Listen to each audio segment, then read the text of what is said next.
Hello, I'm Brian Balke of Hypnosis Rising, welcoming you to our final lecture on therapeutic strategy. Trance active therapies, including Christotherapy, are sometimes approached as a brute force restructuring of hidden networks of expectation. In training courses, often students are encouraged to focus on trance methods in the formulation of suggestions. If you are interested in a survey, I recommend the Red Book, Hammond's Handbook of Hypnotic Suggestions and Metaphors. Often overlooked, Hammond began his book with a research survey with conclusions that since have been validated continuously. Therapeutic outcomes are only related tangentially to method. Among the factors that we control, what is most important is the therapeutic relationship. This is also a point made by Irvin Yalom in Existential Psychotherapy. Therapy is practice that changes relationship patterns.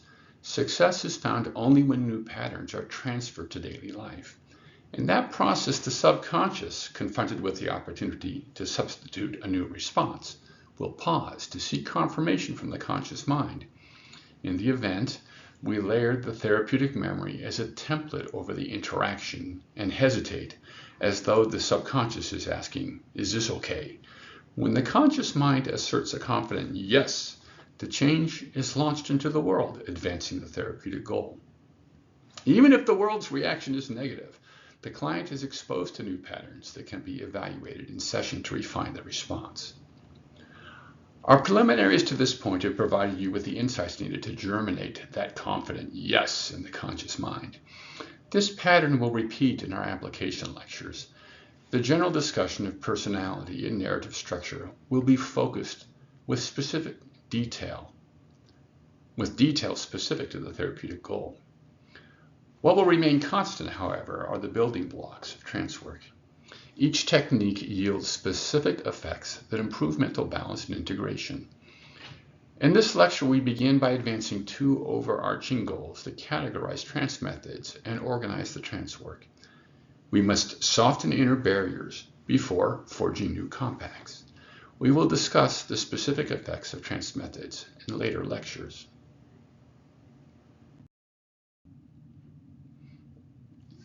As our goal in therapy is to facilitate change, our first concern is to persuade the client that change is possible.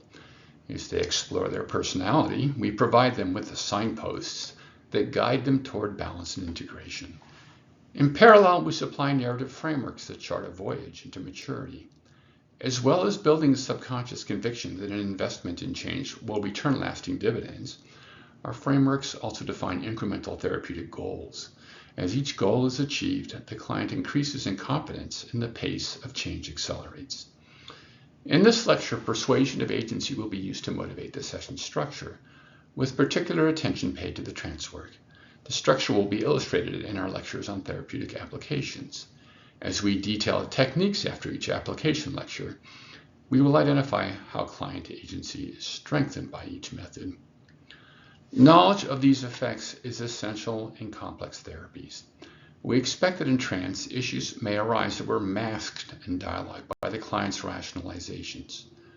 For example, we will adjust the trance work when the body, through our reactions, reveals inner conflict.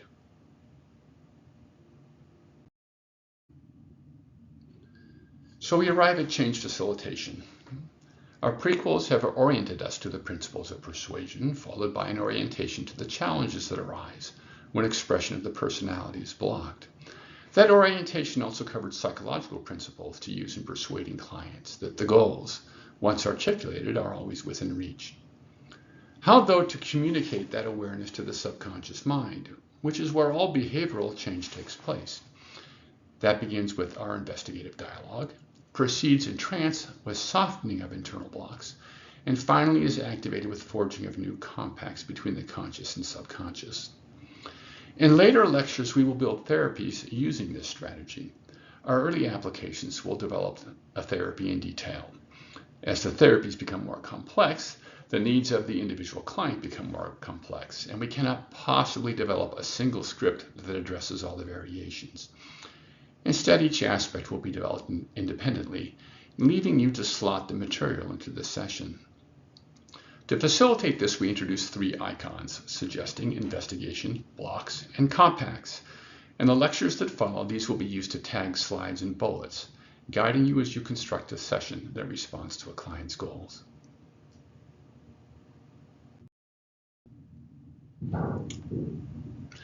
Acceptance of the potential for change rests on the foundation of self-awareness. Put another way, the client will own the process only if they can articulate their condition. Thus, we always start with, how can I help?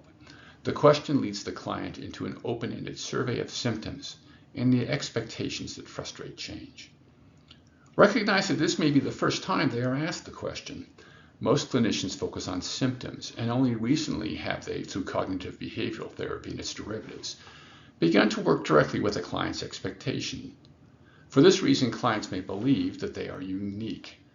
To combat this for each application, we will summarize the experience of sufferers that have found relief, both normalizing the client's experience and building hope for change. This coincides with elicitation of the alpha state. We then guide the client through diagnosis, implicitly eliciting the beta state. Considering the client's concerns, we survey common causes. To illustrate, a habit may be adopted from peers, or used intuitively to distract us from an emotional trauma. As each is revealed, the client may be stimulated to new personal insights. She may have first taken up cigarettes with friends in high school, but after quitting for marriage, resumed during her divorce. When consensus is reached, we assess the therapeutic potential. How many sessions? What is required of the client between sessions? Do we need to call others into the healing process? Note that diagnosis in our setting is not a scientific conclusion. The subconscious may lack the words and images to express its concerns, or hesitate to reveal causes that are deeply integrated with survival. Rather, diagnosis is a form of self-examination by the client. We are well advised as professionals to survey the mental wellness landscape through the professional literature and dialogue with peers. Recognize that we are already the first person the client has come to for help. Prior diagnoses may have been internalized as additional layers of self-limiting behaviors. I smoke because my dopamine levels are low, so I take medication to enhance self-control. To which we respond, perhaps the reason you are anxious when you stop smoking is because your nerve endings are regrowing, and the subconscious is learning how damaged your lungs are. This is not a technical analysis, but common sense wisdom that steels the client to use discomfort as a guide for healing. As our investigative skills are honed, the client, even in the first session, will touch deeper opportunities for healing and growth. We conclude by asking them to prioritize the work. The subconscious should be treated as an equal partner. The most direct route may cause it to withdraw support. Ideomotor signaling, such as the tried and true pendulum bob, may be used to assess its priorities.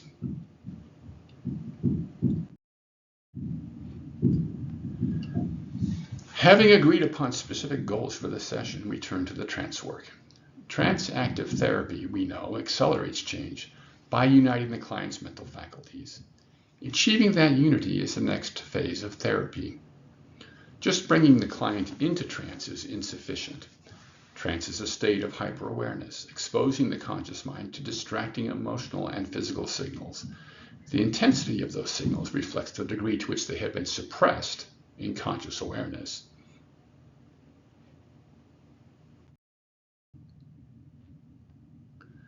Let's consider the techniques that serve to clear internal blocks.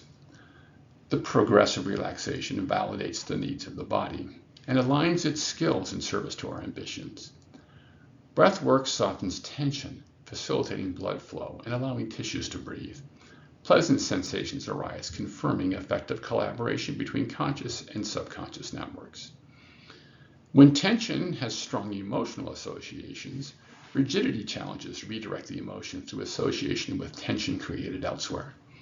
Upon nearing exhaustion, the emotion is released with the breath. Internal blocks are often established in childhood when authorities suppress our attempts to manage social anxiety. Descent deepeners introduce our mature virtues as assets, disrupting self-limiting expectations and clearing the way for effective collaboration.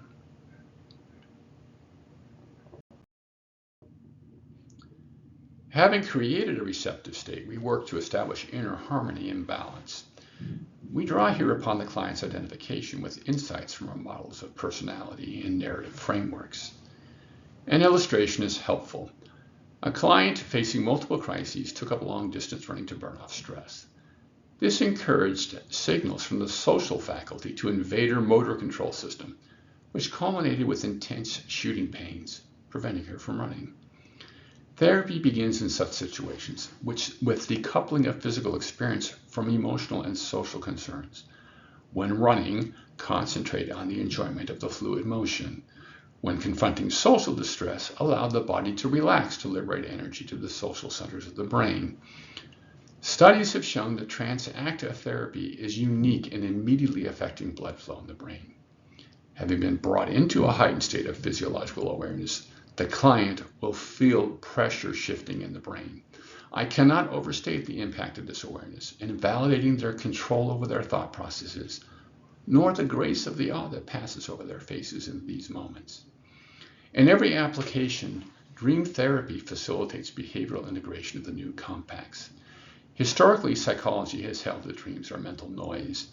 In fact, the subconscious is engaged in important problem solving, seeking to prepare the resources needed to support social success in the waking world. Psychoeducation prepares the conscious mind to renew that collaboration, and incubation helps to focus dreams in support of our therapeutic goals. In each application area, we will address this need with representative suggestions. In establishing compacts, each technique first marshals the cooperating faculties of the mind. In shifting to the next compact, that priority falls out of focus. To help establish mental memory, the ability to reanimate a state of mental focus, we conclude our compacts with reinforcement, a brief restatement of the compacts. We do this just before returning the client to normal waking. In a complex trance session, you will want to take notes to support the reinforcement.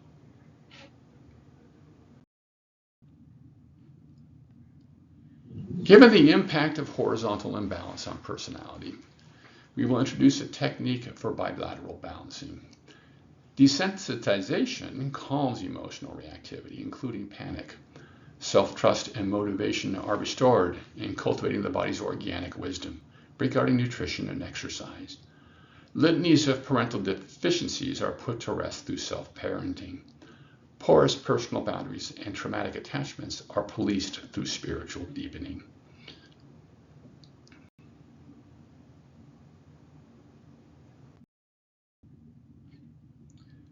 As trance is a dreamlike experience, becoming lucid in the gamma state, this optional slide from our theory of mind helps to visualize the impact of building new compacts.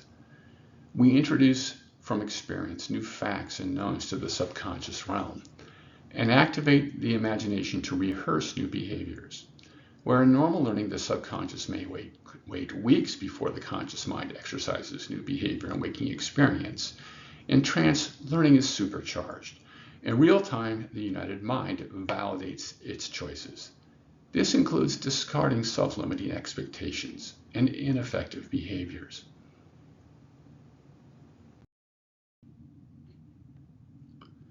In his pivotal article on the therapeutic application of trance, Milton Erickson testifies that the entranced mind recognizes its vulnerability. We need to master the skill to sustain that state through appropriate phrasing of suggestions. We have two strategies for formulating suggestions, direct and inferential. Direct suggestions supply the imagery. In self-parenting, for example, upon encountering the younger self, we might suggest, they turn toward you finally, and you approach slowly with their hand held out. They rise and place their palm in yours. Inferential suggestions describe the emotional goal, perhaps as unnoticed as the child is absorbed in activity, finally recognition, patiently and gently creating connection, allowing trust to form. The pacing of inferential suggestion is subtle. We often pause until the client's puzzled expression softens. Erickson famously cultivated inference, but later studies determined that direct suggestions are best once therapeutic rapport is established. John Kappas built his therapeutic reputation upon the realization that protectors initially respond only to inferential suggestions. In the lectures to follow, we will use direct suggestions, which are well received by adventurers. For conversion to the inferential phrasing, you will find the emotional goals in the therapeutic analysis. You can also compare inferential and direct formulations among the course scripts. Even when using direct formulations, recognize that suggested physical actions may take time to manifest. If the action is essential to the process, such as signaling with an index finger, direct suggestion is inevitable. Repeat the suggestion until the action manifests. In clients with repressed emotional expression, allowing the surface to signal is itself a therapeutic milestone for them. Be patient.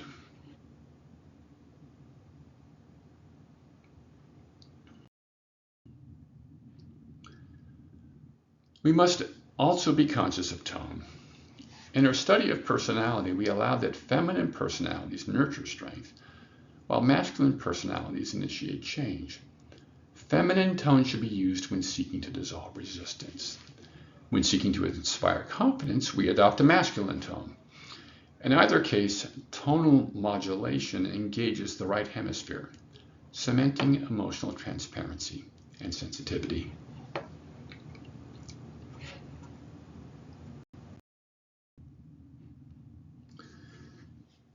In today's lecture, we outlined a general strategy that will be used for the remainder of the course as we develop therapeutic applications. We discussed the transition from investigative dialogue to trance work, and how the latter should be organized to facilitate accommodation. Specific techniques were identified for clearing of internal blocks and building of compacts between the subconscious and conscious minds. We emphasized the importance of dream therapy before concluding with a general note on delivery of suggestions. If you have made it thus far, congratulations. The theoretical framework of crystallotherapy is complete. It's now time to turn to therapeutic applications, beginning with sleep.